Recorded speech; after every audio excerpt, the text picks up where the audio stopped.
পেট্রোবাংলার পরিচালক রফিকুল ইসলাম দেশের গ্যাস মজুদের গোপন তথ্য বিদেশিদের কাছে সরবরাহ করেছে এমন অভিযোগে অনুসন্ধানে নেমেছে দুদক। এছাড়া দুর্নীতির মাধ্যমে শত কোটি টাকার অবৈধ সম্পদ অর্জনের অভিযোগও রয়েছে তার বিরুদ্ধে।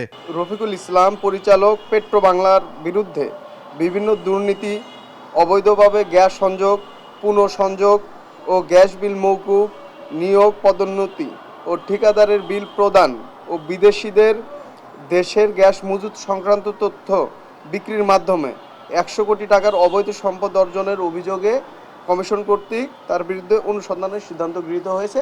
এটি একেবারে প্রাথমিক পর্যায়ে রয়েছে। এদিকে প্রায় 2 কোটি টাকা রাজস্ব ফাঁকির অভিযোগে চট্টগ্রাম কাস্টমসের সাবেক রাজস্ব কর্মকর্তা হুমায়ুন কবির ও শফিউল আলম সহ 9 জনের বিরুদ্ধে চার্জশিটের অনুমোদন দিয়েছে কমিশন।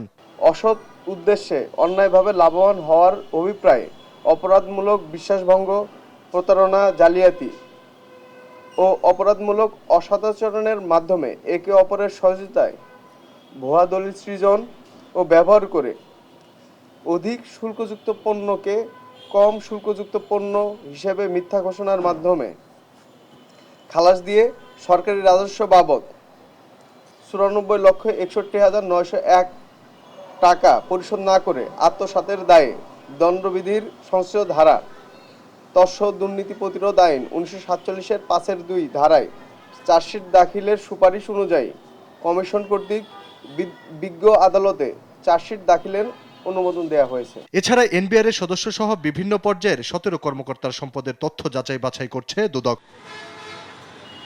আলী আকাশ, দেশ টিভি, ঢাকা।